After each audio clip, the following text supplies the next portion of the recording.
security, how the police have to be run and so on. Because it's a federal issue, it's a federal responsibility. And they're really not doing this right. They claim, of course, that the levels of crime are going down. Ishamuddin keeps bringing out the statistics, Pamandu tries to do the same. They claim that these statistics are independently verified and so on. But, I mean, I told you the story this morning, you talk to people in the Klang Valley, nobody believes it. Because their daily experience tells them otherwise. Either their own experience, their families, their friends, they all know people who go through this horrible experience of being a victim of some kind of crime, and often violent crime. You either mugged, bag snatched, and now we're hearing of people who are dying because of the way the bags are snatched. So it's not a joke. I mean, it's so. But leaving that aside, I mean, I don't want to get into the polemic of the reality is the security situation is a serious situation. What's actually happening? We actually have a police force of about 100,000 men and women. That gives us police population ratio of 1 police officer to about 270 people, approximately. That's not very far from the Interpol recommended ratio of 1 to 250. We're not that far. So it's not, our problem is not a dire shortage of police officers. If we added another 10,000 or 20,000, we'll be fine. We'll have adequate numbers.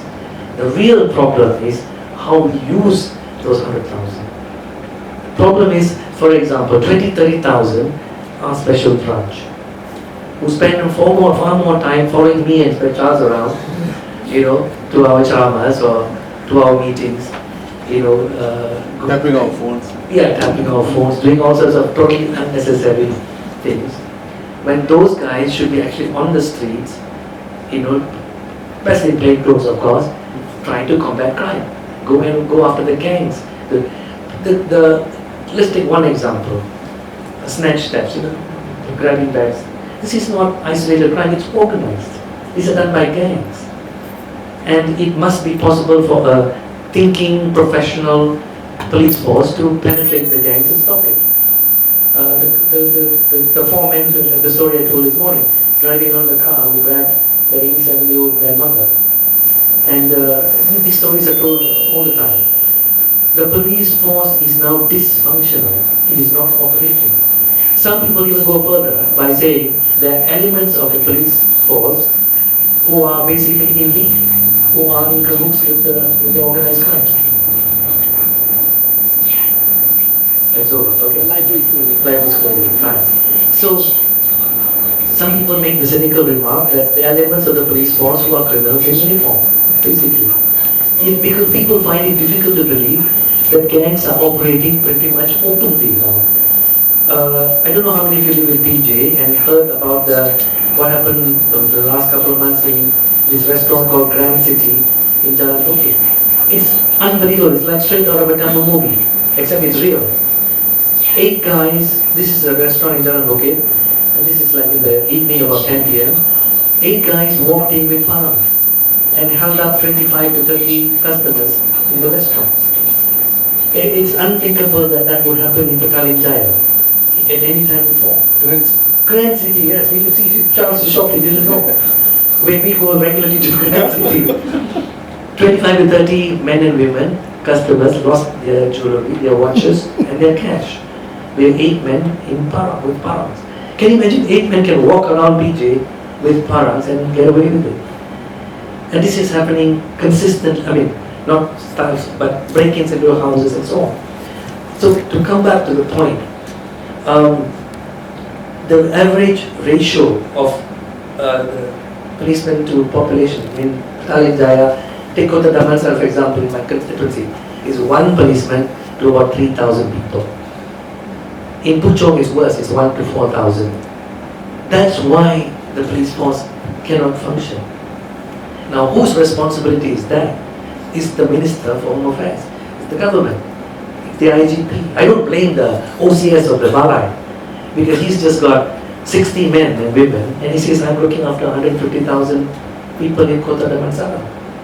And it's difficult. And I said, yes, I sympathize with him. He should be having 500 men and women to put on the streets, both in clothes uniform and in plain clothes. That's not happening. It's the way they're distributed. We've got 5 to 8,000 FRU. We don't need so many. We've got the police field force, which is totally unnecessary now in this day and age. So the actual number in criminal CID work, the CID department, is about 8,000. It's about 78%. But in the recommended ratio should be around 25 to 30%. There should be a far higher number of the police force who are involved in prevention of crime, infiltrating gangs, preventing crime before it happens, detecting crime, and so on. So basically, that's the problem. The way the police force is managed today is not as a crime prevention mode. They're used for all sorts of other purposes, which are quite irrelevant to crime. So the biggest group is the special branch. You've got all these other groups, a large number in administration. And the actual number in crime investigation work and then prosecution is too small. So which is why when you have a crime, when you experience a crime or you know somebody, you go to the police station and make your report, you find it becomes a statistic. There's no serious action taken on it. And a lot of people now don't even report crimes. So the statistics that are being given do not actually also reflect the actual crime rate. What's the solution? I've actually had conversations with senior retired policemen. My father was the registrar of the police force. I'm familiar with the police force.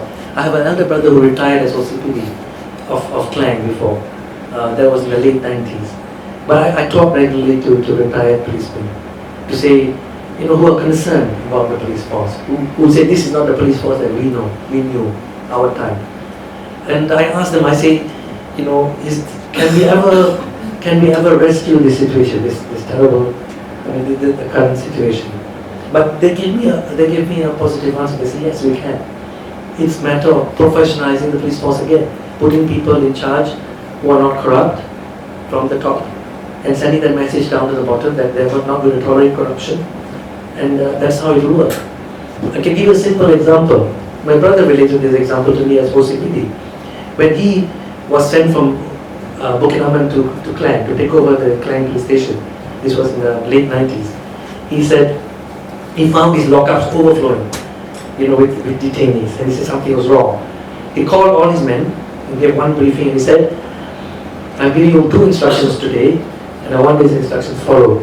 Any of you arrest anybody, I must know immediately. This is my handphone number. You will call and tell me. If you don't call, there will be disciplinary action. And if any of you want to remand somebody, that means you go to the magistrate and ask for remand, you must inform me earlier and tell me why. You must follow these 2 instructions.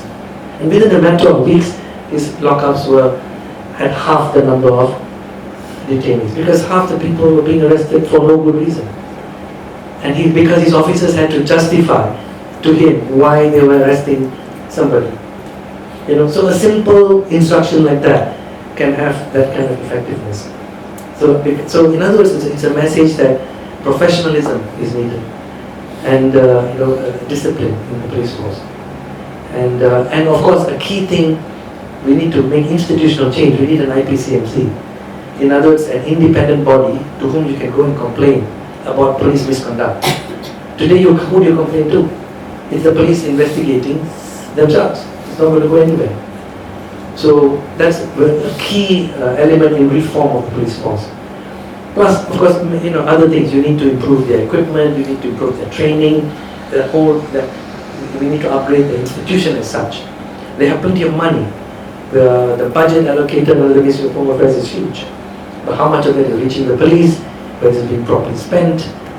There's no oversight of that. This way, Parliament is not allowed to have the oversight, unfortunately, because and that's another aspect of reform of Parliament which we have to do. But it can be done. Hong Kong showed how it was possible to reform a pretty much corrupt police force which they had in the 70s. They set up an effective anti-corruption institution called the ICAC They went after the corrupt policemen.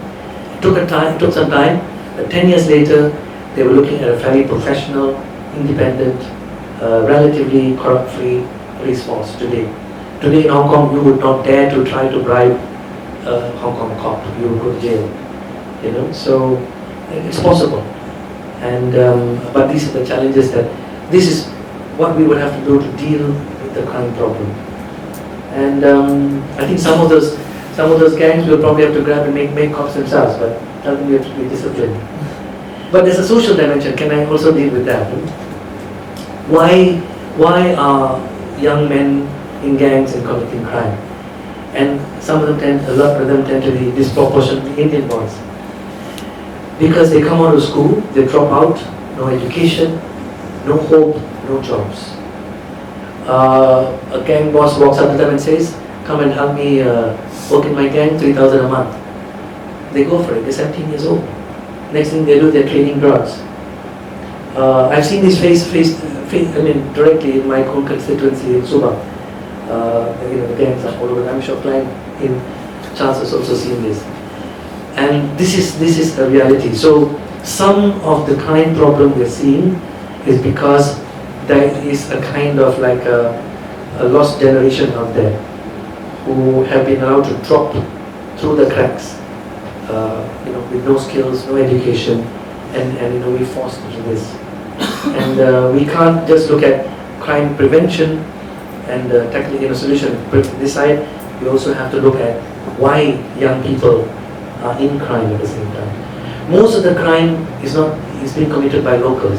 There's sometimes this false impression is committed by foreigners or migrants. No, migrants do not commit more than the percentage. Let's say they're 2% of the population, 2% of the crime. It's really our people, meaning Malaysians, who are there for the wrong reasons.